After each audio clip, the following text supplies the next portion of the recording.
नमस्कार, बहुत स्वागत है आप सभी का स्वदेश न्यूज के इस खास कार्यक्रम में और मैं हूं आपके साथ पूजा यादव। आज बात करेंगे श्रद्धालुओं से डर की। जी हां, यानी कि आप समझ ही रहे होंगे कि हम किस विषय में बात कर रहे हैं। कोई और नहीं बल्कि महाकुंभ।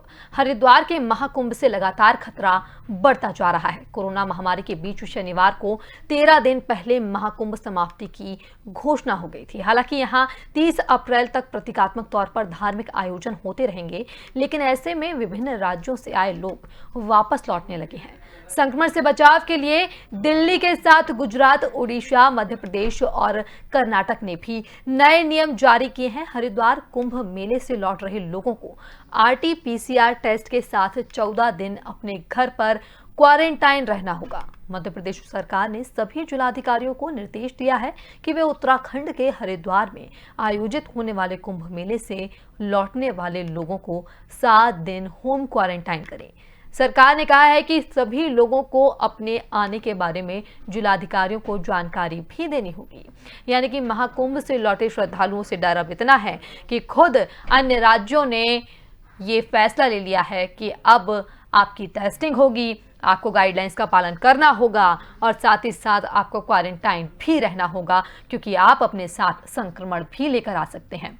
और इस विषय पर आज हम चर्चा भी करेंगे और साथ ही साथ बात भी करेंगे कि आखिरकार महाकुंभ, जिसे आस्था का केंद्र माना जाता है, जहां लाखों की संख्या में श्रद्धालु पहुंचे, लेकिन वही महाकुंभ कहीं खतरे का कारण तो नहीं बन रहा। वही श्रद्धालु अपने साथ कोरोना को तो सफर नहीं करा रहे। इस खास पेशकश में हम आज इन तमाम मुद्दों पर चर्चा करेंगे।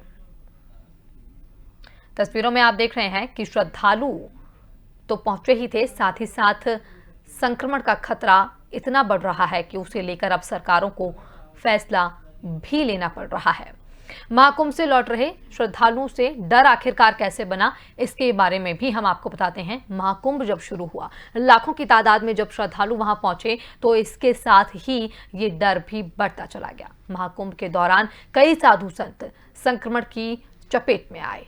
कई साधु संतों के साथ साथ कई ऐसे श्रद्धालु जो दर्शन करने वहां पहुंचे थे, स्नान करने वहां पहुंचे थे, वो भी संक्रमण की जद में आए और आखिरकार परिणाम हमें देखने को मिले कि हजारों की संख्या में ये संक्रमण फैलता गया। और अब चूंकि गुजरात की यदि बात की जाए तो गुजरात में ऐसे 49 मरीज पहुंचे हैं जो कि महाकुंभ से लौटे हैं। यानी कि महाकुंभ से लौटने वाले श्रद्धालु 49 श्रद्धालु कोरोना पॉजिटिव पाए गए हैं, जिसके बाद जो है स्थिति ना बिगड़े, इसको लेते हुए गुजरात सरकार ने भी फैसला लिया है। गुजरात सरकार ने फैसला किया है कि वापस लौटने वाले श्रद्धालुओं की स्क्रीनिंग की जाएगी और साथ ही टेस्टिंग के बाद फैसला लिया जाएगा कि उन्हें होम क्वारंटाइन करना है या फिर कोई और फैसला लेना है। उनके लिए ये भी कहा गया है कि आपको जिलाधिकारियों से संपर्क करना होगा, जिलाधिकारियों को पूरी जानकारी देनी होगी। तस्वीरें हम आपको लगातार दिखा रहे हैं और इन्हीं के साथ साथ आपको जानकारी भी लगातार दे रहे हैं। और ऐसे में मध्य प्रदेश सरकार ने खास तौर पर महाकुंभ से लौटने वाले लोगों के लिए 7 दिन का होम क्वारंटाइन का फैसला लिया है। जी हाँ, आप जब महाकुंभ से यदि लौट रहे हैं तो आपको 7 दिन तक होम क्वारंटाइन रहना पड़ेगा। इसका कारण भी ये है ताकि संक्रमण यदि आपके साथ है तो वो संक्रमण आगे आपके परिवार में या दूसरे लोगों तक ना पहुंच सके। इसके लिए आपका क्वारंटाइन रहना अनिवार्य है। दिल्ली ने भी ये फैसला लिया है, दिल्ली सरकार ने भी ये फैसला लिया है कि आखिरकार यदि आप महाकुंभ से लौटे हैं तो आपको अनिवार्य रूप से क्वारंटाइन रहना होगा। आपको RT-PCR टेस्ट भी कराना होगा, जिससे आपकी स्थिति का भी पता लगेगा। आपको बता दें कि महाकुंभ में महामंडलेश्वर की मौत भी कोरोना के कारण ही हुई। कई साधुओं में अब भी संक्रमण बरकरार है। ऐसे में ये विवाद भी हमने देखा कि कुंभ समाप्त किया जाए या कुंभ समाप्त नहीं किया जाए, इस पर भी लगातार चर्चा जारी रही। और ऐसे में कुछ अखाड़ों ने फैसला लिया तो वही कुछ अखाड़े इसके विरोध में भी नजर आए थे। इसी के साथ यदि बात की जाए खुद प्रधानमंत्री नरेंद्र मोदी की, तो जब प्रधानमंत्री नरेंद्र मोदी ने इस बात का फैसला लिया कि अब कुंभ की समाप्ति की ओर हमें बढ़ना चाहिए, तो उन्होंने खुद साधु संतों से अपील की, अखाड़ों से अपील की और उसके बाद 13 में से 12 अखाड़ों ने इसमें सहमति भी जताई और कुंभ समाप्ति का निर्णय लिया। हालांकि महाकुंभ की जो विधि है, महाकुंभ के जो खास दिन रहेंगे और जो पूजा विधि रहेगी, तमाम चीजें लगातार वहां सुचारू रूप से जारी रहेंगी, लेकिन श्रद्धालुओं की भीड़ और स्नान में साधु संत अखाड़ों के साथ वहां पर जो मौजूद थे, उसमें कहीं ना कहीं कमी देखने को मिलेगी। लेकिन सवाल कई सारे हैं, क्या आखिरकार महाकुंभ इतना जरूरी था? क्या आखिरकार महाकुंभ में श्रद्धालुओं का पहुंचना भी इतना जरूरी था कि जान की परवाह किए बिना भी लोग वहां पहुंच गए?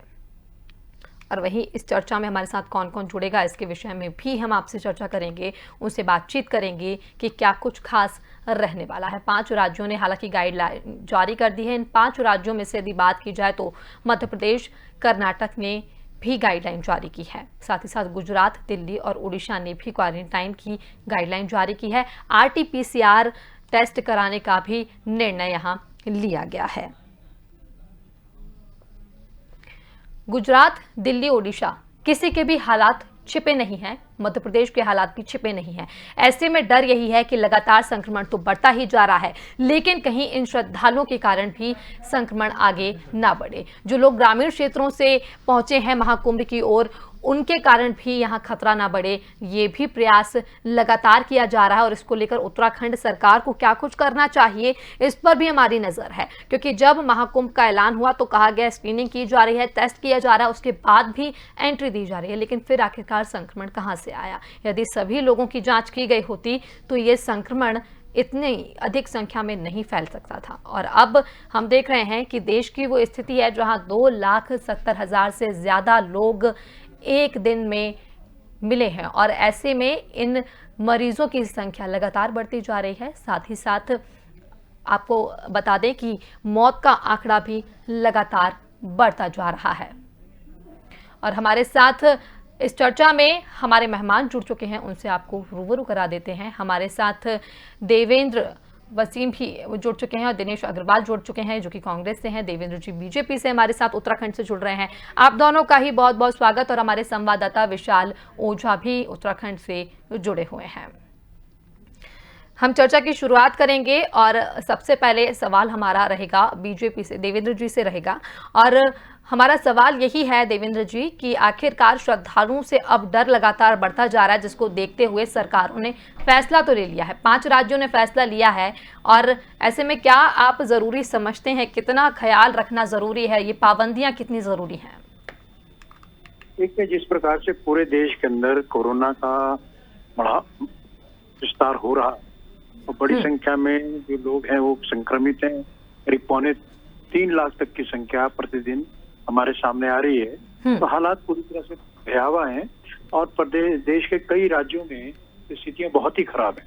और अभी आपकी जानकारी में शायद आ गया होगा कि दिल्ली में जो हालात है वो बंबई से भी खराब हो गए हैं। और यही कारण है कि वहाँ के उपराज्यपाल जी ने और मुख्यमंत्री जी ने मिलकर तय किया है कि दिल्ली में आज शाम से ही जो है वो कर्फ्यू लगा दिया जाएगा। इसी प्रकार से राजस्थान के अंदर भी 15 दिन कर्फ्यू लगा दिया गया है, और अन्य राज्यों में भी वहीं पर रात्रि कर्फ्यू है, कहीं वीकेंड कर्फ्यू है, स्थितियां चल रही हैं। उत्तराखंड के अंदर भी जो नगर निगम क्षेत्र है, यहाँ पर वीकेंड में सैटरडे और संडे को कर्फ्यू रहेगा, और बाकी जो जिले हैं उनमें रविवार को रहेगा। तो निश्चित तौर पर कोरोना का मुकाबला हमको करने की जरूरत है। इसके 2 पक्ष हैं, एक पक्ष है सरकारी प्रयासों का, एक पक्ष है जनता की जागरूकता का। दोनों चीजों को जोड़ करके हमको चलना होगा। कि सरकारें अपना काम कर रही हैं, चाहे वो केंद्र की सरकार है या अलग अलग राज्यों की सरकारें हैं, तो हम राजनीति से ऊपर उठ करके विचार करेंगे तो हर सरकार अपनी तरफ से कोशिश कर रही है, कहीं कम कहीं ज्यादा स्थितियां हो सकती हैं, लेकिन काम कर रही है। लेकिन जो एक बड़ा महत्वपूर्ण पहलू है कि जनता को भी जागरूक होना पड़ेगा। कोरोना की दूसरी जो लहर आई है उसके पीछे कहीं न कहीं पर जो हमारे मनों में एक भय निकल गया था, हमारे मनों में ये हो गया था कोरोना समाप्त हो गया है और लापरवाही बढ़ गई, उससे ये हुआ।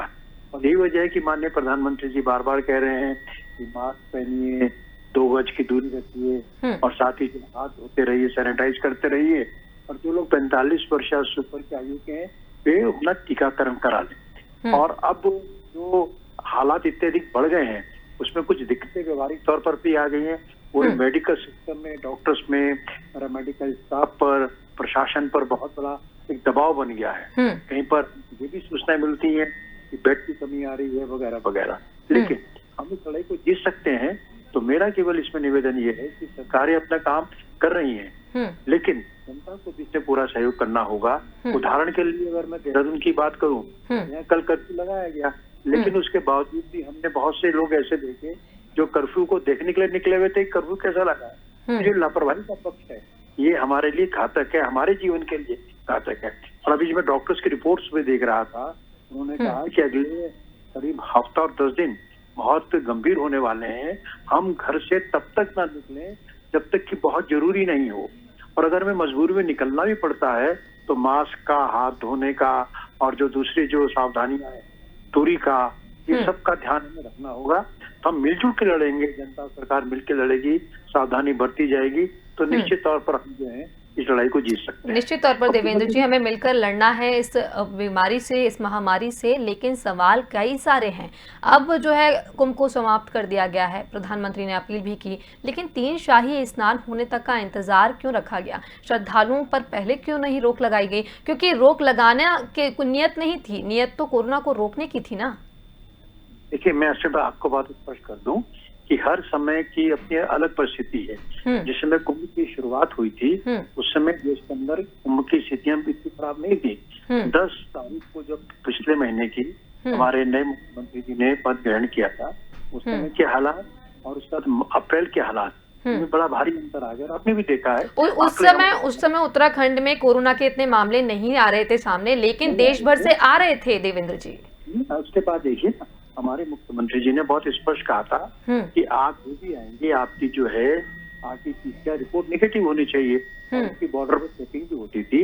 और जो हमारा अंतिम शाही स्नान हुआ है उस शाही 14 तारीख को, 14 अप्रैल को, उसमें 56,000 लोगों को बॉर्डर से इसलिए वापस कर दिया गया क्योंकि उनके पास RT-PCR की नेगेटिव रिपोर्ट नहीं थी। और आपने देखा भी होगा कि अगर हम आंकड़ों को देखें तो उत्तराखंड के अंदर जो 2200 करीब आंकड़ा चल रहा है, उस आंकड़े में जो हरिद्वार का आंकड़ा है वो केवल 20% के आसपास है।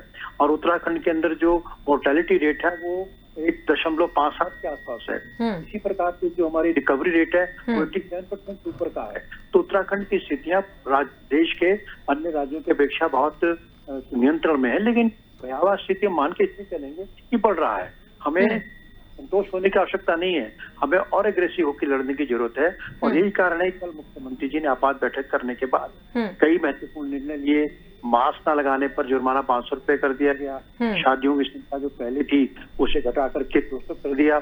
और एक बहुत बड़ा निर्णय और हुआ, जो लोग अपनी टेस्ट के लिए जाते हैं और उनकी टेस्ट रिपोर्ट आने में थोड़ा समय लग सकता है, और अगर उनके लक्षण है तो राज्य सरकार की तरफ से उनको दवाइयों की किट प्रदान की जाएगी, जिससे तत्काल वो अपना उपचार प्रारंभ करने को उसकी क्या कहते हैं प्रतीक्षा न की जाए। रिपोर्ट नेगेटिव आती है, पॉजिटिव आती है, लक्षण है, टेस्ट कराया है, रिपोर्ट नहीं आई है, तो सरकार तत्काल जो है उन सभी लोगों को लक्षण है एक किट प्रदान कर रही है, जिसमें की पूरी दवाइयां हैं और पूरी गाइडलाइंस दी गई है। तो हर तरफ से सरकारें प्रयास कर रही हैं, और इसमें मैं कहता हूँ कि जो अपेक्षित है सरकार की तरफ से वो हम लोग कर रहे हैं। बाकी जनता का सहयोग भी मिलेगा। और कुंभ के मामले में जो बात अभी आपने कही कि जब कुंभ में स्थितियां रही, पूरे देश के अंदर कोरोना बढ़ गया, और कहीं पर ये प्रश्न भी आया कि कहीं कुंभ के कारण भी कुछ स्थितियां और ना बिगड़े, तो माननीय प्रधानमंत्री जी ने सीधी अपील करी। और मैं अपने प्रधानमंत्री जी का भी बहुत आभारी हूँ, और अपने संत समाज का भी, जिन्होंने उस अपील को स्वीकार किया। और आज 13 में से 12, जैसे कि आपने भी कहा है, और केंद्रीय गृह मंत्री जी ने भी ट्वीट किया है, उन्होंने प्रधानमंत्री जी के अपील को स्वीकार करके अपने आप को वहां से हटाने का निर्णय लिया। बिल्कुल, देख रहे हैं हम RT-PCR टेस्ट की भी बात लगातार स्टार्टिंग से ही कही जा रही है, लेकिन सवाल वही, आखिरकार सभी की रिपोर्ट देखने के बाद ही एंट्री दी जा रही थी, तो कैसे फिर कुंभ तक कोरोना पहुंचा? हमारे साथ दिनेश जी भी जुड़े हुए हैं। दिनेश अग्रवाल जी कांग्रेस से हमारे साथ बने हुए हैं। दिनेश जी, 5 राज्यों ने पाबंदी लगाई है, गुजरात, दिल्ली, उड़ीसा, कर्नाटक और मध्य प्रदेश ने गाइडलाइंस जारी की हैं। श्रद्धालु जो भी लौट रहे हैं कुंभ से, उनके लिए ये गाइडलाइन जारी की गई है, लेकिन बाकी के राज्यों का क्या, बाकी के शहरों का क्या? क्या सरकार को इसके लिए भी अहम कदम नहीं उठाने चाहिए?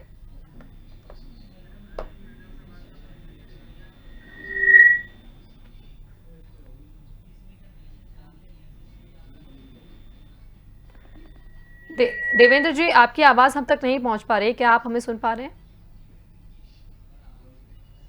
देवेंद्र जी से लगता है हमारा संपर्क फिलहाल नहीं हो पा रहा है, हम उनसे आगे भी जुड़ेंगे। हमारे संवाददाता हमारे साथ जुड़े हुए हैं स्टेट हेड उत्तराखंड से विशाल ओझा जी।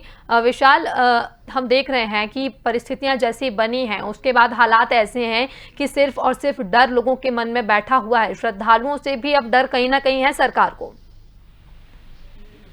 श्रद्धालुओं से भी डर बना हुआ है और श्रद्धालुओं में खुद भी डर बना हुआ है। जो संख्या धीरे धीरे अब श्रद्धालुओं की संख्या घट रही है और उन आम जन में अब ये बात पहुंच चुकी है कि इस बार की जो महामारी है वो निश्चित रूप से घातक है और हमें अपना बचाव करना होगा। इसको लेकर कहीं ना कहीं अब श्रद्धालुओं में थोड़ी बहुत जागरूकता दिख रही है।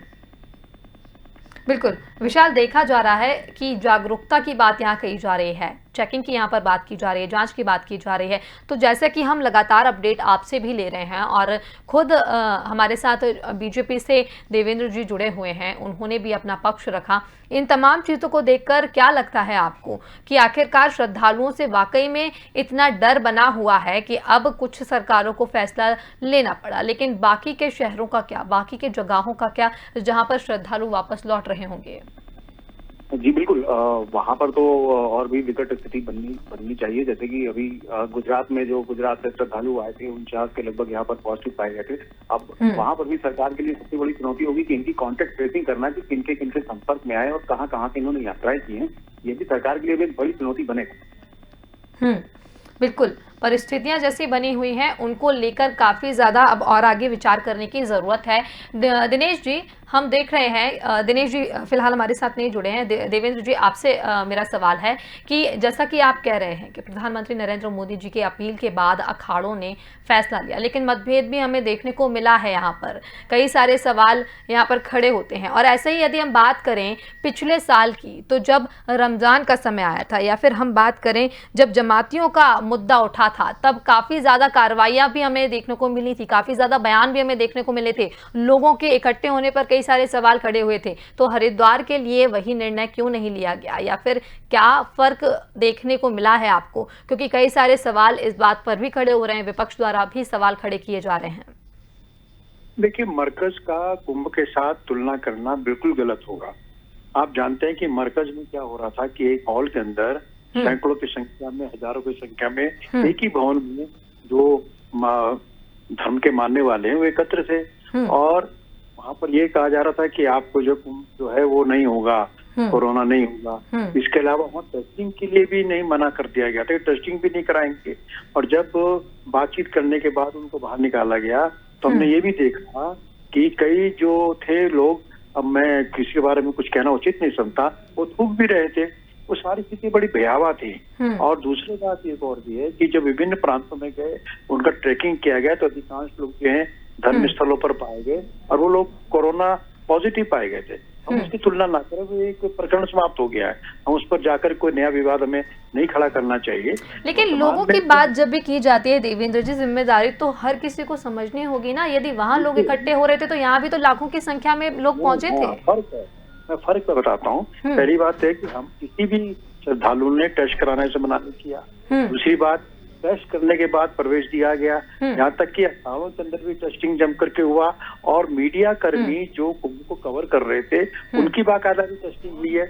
और यही वजह है कि कुंभ के अंदर अगर हम पूरे उत्तराखंड के आंकड़ों को देखेंगे तो कुंभ के अंदर जो आंकड़े हैं वो नंबर 2 पर आने से पहले देहरादून आता है, जहाँ कोई कुंभ नहीं था, यहाँ पर किसी प्रकार का कोई और एक्टिविटी नहीं थी। देहरादून में तो एक झंडा मेला भी लगा, बड़ा सुरक्षित ही पड़ गया क्योंकि वहाँ पे किसी ने प्रतिरोध नहीं किया। अब जब प्रधानमंत्री जी ने अपील की तो हमारे सारे अखाड़ों ने उसको स्वीकार कर लिया। अभी जो बात आ रही है कुछ विरोध इस रूप में नहीं है कि वो जो है वो प्रतीकात्मक नहीं करना चाहते।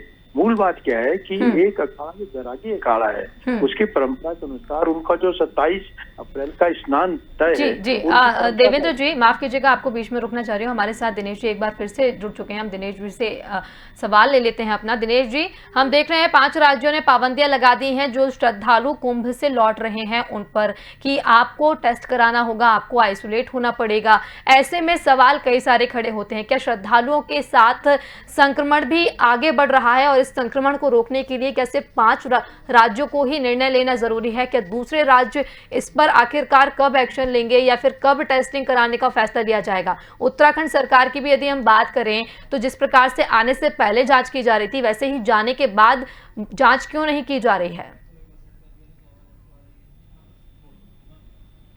दिनेश जी, चलिए दिनेश जी से फिर से हमारा संपर्क टूट गया है। शायद नेटवर्क का कुछ इशू है, इसलिए बार बार उनसे संपर्क करने के बाद भी ठीक से हमारी बातचीत नहीं हो पा रही है। देवेंद्र जी, आप अपनी बात पूरी करें। मैं ये कह रहा था कि किसी भी श्रद्धालु ने उसे व्यवधान पैदा नहीं किया। अब माननीय प्रधानमंत्री जी ने जो एक अपील करी, उसके बाद 13 में से 12 अखाड़ों ने स्वीकार कर लिया है। अब केवल बैरागी अखाड़े का विषय रह गया है, क्योंकि बैरागी अखाड़े ने प्रतीकात्मक स्नान से मना नहीं किया है। बैरागी अखाड़े के संग स्थिति ये है कि बैरागी अखाड़े की जो परंपरा है, उनका जो अंतिम स्नान है वो 27 अप्रैल को होना है, और जो बाकी अखाड़े के उन सभी के जो स्नान है वो 14 अप्रैल को पूरे हो चुके हैं। तो जिनके स्नान पूरे हो चुके हैं उन लोगों ने अपने कुंभ को विसर्जित कर दिया और वहां से प्रस्थान कर गए, और आपके रिपोर्ट प्राप्त हो जाएगी हरिद्वार से कि वहां पर सार के साथ जो छावनियां हैं संतों की वो खाली हो चुकी हैं। अब बैरागी अखाड़े की जो परंपरा है उसको पूरा करेंगे। 27 तारीख को स्नान करेंगे। कुंभ की जो समय सीमा है वो भी 30 अप्रैल तक रहने वाली है। यानी कि परंपराओं का निर्वहन होगा, लेकिन प्रतीक रूप में होगा। जीवन की रक्षा भी हो जाए, संस्कृति और परंपरा की रक्षा भी हो जाए। तो जो मार्ग निकाला गया बड़ा ही विवेकपूर्ण मार्ग है, और अच्छी बात है कि प्रधानमंत्री जी ने इस मार्ग को सुझाया और हमारे महान संतों ने भी उसको स्वीकार किया। जी बिल्कुल, स्वीकार तो कर लिया है और अब पाबंदियां भी लगने को जा रही हैं, लेकिन आपसे यही सवाल है और यही कहना भी है कि जिम्मेदारी आखिरकार देर से क्यों ली जाती है? क्योंकि कहीं ना कहीं तो देरी हुई है, ये आप मानते हैं या नहीं मानते हैं? नहीं, देरी नहीं हुई है। देरी ये है कि देश काल परिस्थितियां होती हैं। कल स्थिति कुछ और होती है, आज स्थिति कुछ और होती है। देश के विभिन्न भागों में अगर आप देखेंगे तो कोरोना की सेकंड लहर जो है वो अप्रैल के महीने के पहले हफ्ते के बाद तेजी से बढ़ गई है, और इतनी तेजी से बढ़ी है कि सभी लोग जो अपने आप में विस्मित हैं कि क्या हो गया है। तो ऐसे में बिल्कुल वार फुटिंग पे कदम उठाए जा रहे हैं। तो वो वार फुटिंग की स्थितियां अगर हम पुराने साल की तरफ जाएंगे तो उतनी नहीं थी। हम आपको ध्यान होगा कि पिछले साल जब कोरोना का काल चल रहा था बहुत तेज, तब हम 1 लाख तक गए थे। आज हम 2.25 लाख तक आ गए हैं। तो ये अचानक हो गया और स्प्रेड कर रहा है। अचानक नहीं, खतरा तो पहले भी था दिनेश, देवेंद्र जी, पहले भी खतरा बरकरार था और कहा जा रहा था कि सावधानी बरतनी होगी। पिछले साल संपूर्ण लॉकडाउन लगाया गया था, लेकिन इस बार शायद चुनावों को ज्यादा इंपॉर्टेंस दी गई। नहीं, लॉकडाउन की स्थिति हमने लास्ट ईयर देख ली है। हमने देखा है कि किस प्रकार की परिस्थितियां पैदा हुई, और हमारे गृह मंत्री जी ने ये कहा भी है, आज उनके द्वारा साफ कहा दिया गया, अगर किसी राज्य सरकार को महसूस होता है कि वहाँ स्थितियां बिल्कुल नियंत्रण से बाहर हो रही हैं तो लॉकडाउन लगा सकते हैं। और यही कारण है कि दिल्ली ने और राजस्थान ने इस बारे में निर्णय लिया है। तो ये राज्यों को छोड़ा गया है, क्योंकि पूर्ण देश के लॉकडाउन के हम परिणाम देख चुके हैं, और उसकी तुलना में आज देश के अंदर एक नई चीज जरूर जुड़ गई है, वो है वैक्सीनेशन। करीब 13 करोड़ लोगों का देश के अंदर वैक्सीनेशन भी किया चुका है। उस समय हमारे पास पीपी किट बनाने की स्थितियां नहीं थी, आज हम प्रतिदिन लाखों किट बना रहे हैं। तो उस समय की तुलना में आज हम बेहतर स्थिति में लड़ाई की, लेकिन जो संक्रमण है उससे पहले से कई गुना बढ़ चुका है। तो ऐसे में हमें सावधानी बरतनी पड़ेगी, वार फुटिंग पे लड़ाई लड़नी पड़ेगी, और हम अगर मिलजुल कर लड़ेंगे तो निश्चित तौर पर हम जीतेंगे। लेकिन मैं आपका ध्यान एक बात और आकर्षित करना चाहूंगा और अपील भी करना चाहूंगा आपके माध्यम से कि आम जनता को जो 3 मंत्र प्रधानमंत्री जी ने दिए, मास्क लगाने का, सोशल डिस्टेंसिंग का, हाथ को धोने सैनिटाइज करने का, इसका पालन करें, और जो लोग 45 वर्ष से ऊपर की आयु के टीकाकरण कराएं। तो ये सब चीजें अगर हम करेंगे और सरकारें जो काम कर रही हैं, उपचार जो हो रहा है उसके लिए काम करेंगे, हम जीतेंगे। और एक बात और बड़ी महत्वपूर्ण है आज की तारीख में, वो ये है कि सभी लोगों को अस्पताल में भर्ती होने की आवश्यकता नहीं है। जिनका ऑक्सीजन लेवल बहुत गिर गया हो, जिनको निमोनिया हो, उनके लिए जरूरी है अस्पताल में जाना। बाकी के लिए होम आइसोलेशन की पूरी प्रक्रिया है, उसके लिए सपोर्ट सरकार दी जा रही है। और मैंने तो ये भी कहा कि बिना अभी तय हुए कि भाई किसी को कोरोना है कि नहीं और टेस्ट करा दिया और लक्षण है, तो राज्य सरकार उत्तराखंड की तो उसको बाकायदा किट दे रही है कि आप तत्काल उपचार शुरू करा दीजिए। तो ये सब सामूहिक प्रयास है, हम मिलजुल के लड़ेंगे तो हम निश्चित तौर पर जीतेंगे, लेकिन सावधानी जरूरी है और इसमें ये सामूहिक लड़ाई को हमको मिलकर के बिल्कुल, लड़ना। सावधानी बेहद ज़रूरी है और इसे मिलकर लड़ना भी है। आपने जैसे अपील की है, वो अपील हर कहीं की भी जा रही है और वही एक रास्ता भी है कोरोना से बचने का। सबसे अच्छा तरीका सबसे पहले यही है कि व्यक्ति खुद अपनी सुरक्षा करे, सावधान रहे। लेकिन कुंभ की यदि बात हम आज कर रहे हैं, श्रद्धालुओं की बात हम कर रहे हैं, खतरे की बात हम कर रहे हैं देवेंद्र जी, तो मुद्दा वही है कि क्या कुंभ में सोशल डिस्टेंसिंग रख पाए? क्या चुनावों में सोशल डिस्टेंसिंग हम रख पाए हैं, पालन कर पाए हैं? यदि पूरी ताकत चुनावों में हमें झोंकते हुए सरकार दिख रही है, विपक्ष दिख रहा है, तो क्या पूरी ताकत यदि कोरोना महामारी को रोकने में इस साल की जाती तो शायद तैयारी बहुत पहले से हो चुकी होती और ये परिणाम जो हमें लाशों के दिख रहे हैं, लाशों के ढेर दिख रहे हैं, शायद ये नहीं दिख पाते। मुझे लगता है कि आप मेरी बात से सहमत कहीं ना कहीं होंगे। देखिए, मैं इस पर निवेदन ये करना चाहूंगा कि कुंभ में ना तो लाशों के ढेर लगे हैं, ना उत्तराखंड के अंदर ऐसी स्थितियां पैदा हुई हैं कि शमशान घाट देश पर एक है ना, हम देश की बात कर रहे हैं, हम देश की परिस्थितियों की बात कर रहे हैं। तो कुंभ उसमें नहीं आता। महाराष्ट्र में अगर आज स्थितियां नियंत्रण से बाहर हैं तो उसके पीछे कुंभ नहीं है। अगर दिल्ली में हालात खराब है उसके पीछे कुंभ नहीं है। राजस्थान को अगर आज लॉकडाउन करना पड़ रहा है 15 दिन का, तो वहाँ कुंभ नहीं है। तो कुंभ को जोड़ करके इन चीजों को हम नहीं देखेंगे तो ज्यादा बेहतर होगा। कई साधु संत संक्रमण की जद में आए हैं, महामंडलेश्वर जी की मृत्यु हुई है, हम ये सब कैसे नजरअंदाज कर सकते हैं? मैं बिल्कुल आपकी बात से सहमत हूँ, लेकिन मैं ये भी तो आंकड़ा देखना चाहूंगा ना कि एक महामंडलेश्वर की मृत्यु हुई है और कुल जमा 20 से 30 साधु संत जो हैं वो संक्रमित हुए हैं। कहाँ पर लाखों लोग संक्रमित हैं, कहाँ 20-30 साधु लोग संक्रमित हैं, तो तुलना नहीं हो सकती ना। और अभी आपने जो चुनाव की बात करी है, तो मेरा बड़ा विनम्रता से निवेदन है कि चुनाव का निर्धारण चुनाव आयोग करता है, उसका पालन बाकी लोग करते हैं। और अभी चुनाव आयोग ने जो निर्णय लिया रैलियां करने का फैसला भी हम खुद कर सकते हैं, खुद सरकार रैली करने नहीं करने पर भी विचार कर सकती थी। हालांकि मेरा आपसे आखिरी सवाल है देवेंद्र जी कि महामारी तो है ही, कुंभ तो है ही, लेकिन ऐसे में श्रद्धालुओं से जो डर बना हुआ है उसको रोकने के लिए अब आगे और सरकार क्या कुछ कदम उठा सकती है और कितना हमें सावधान रहना चाहिए? आपसे आखिरी सवाल, संक्षेप में इसका जवाब चाहूंगी, समय हमारे पास बहुत कम है। देखिए, हरिद्वार के अंदर टेस्टिंग बिल्कुल हाईकोर्ट ने जब कहा था 50,000 करिए, तो हम बहुत तेज हमने टेस्टिंग करी है। 20 से 30,000 टेस्टिंग प्रतिदिन वहाँ की गई है जी। आज की तारीख में उत्तराखंड में अगर कोई व्यक्ति प्रवेश करेगा तो उसको RT-PCR की नेगेटिव रिपोर्ट चाहिए। 4 धाम और हेमकुंड साहिब की यात्रा प्रारंभ होंगी निकट भविष्य में, उसके लिए भी तय कर दिया गया है कि RT-PCR की नेगेटिव रिपोर्ट के बिना कोई श्रद्धालु यात्रा पर नहीं जा पाए। जी बिल्कुल, बहुत बहुत शुक्रिया देवेंद्र जी हमसे जुड़ने के लिए और तमाम चर्चा के लिए। निश्चित तौर पर सरकार द्वारा प्रयास किया जा रहा है, लगातार लोगों को समझाइश भी दी जा रही है और ऐसे में हालांकि खतरा तो बरकरार है लेकिन प्रयास भी यहाँ पर कम होते हुए नजर नहीं आ रहे। देवेंद्र जी हमारे साथ जुड़े हुए थे, दिनेश जी भी कुछ देर के लिए हमारे साथ जुड़े हुए थे और हमारे स्टेट हेड उत्तराखंड से विशाल ओझा भी हमारे साथ बने हुए थे। आप तीनों ही मेहमानों का बहुत बहुत धन्यवाद हमसे जुड़ने के लिए और इस चर्चा के लिए। तो कोरोना महामारी के बीच अब कुंभ समाप्त की ओर तो बढ़ चुका है, लेकिन सवाल वही कि जो श्रद्धालु वहां से लौट रहे हैं वो अपने साथ डर भी लेकर आ रहे हैं और इसको लेकर अब 5 राज्यों ने पाबंदी लगाई है, यानी कि मध्य प्रदेश, कर्नाटक, उड़ीसा, गुजरात और दिल्ली, इन 5 राज्यों ने पाबंदियां लगा दी हैं और इन पाबंदियों के तहत अब तमाम तरह के एहतियात बरते जाएंगे, टेस्ट भी कराए जाएंगे और आपको क्वारंटीन भी रहना होगा। लेकिन ऐसा ही महत्वपूर्ण कदम उठाने की जरूरत है। देश के अन्य राज्यों को, अन्य जगहों को और अन्य राजनेताओं की बात करें या फिर हम खुद केंद्र सरकार की बात करें तो सख्त कदम उठाने की जरूरत है, वरना ये डर लगातार बढ़ता जाएगा। तो श्रद्धालुओं से डर, इस खास पेशकश में हमारे साथ फिलहाल इतना ही। आप देखते रहिए स्वदेश न्यूज। नमस्कार।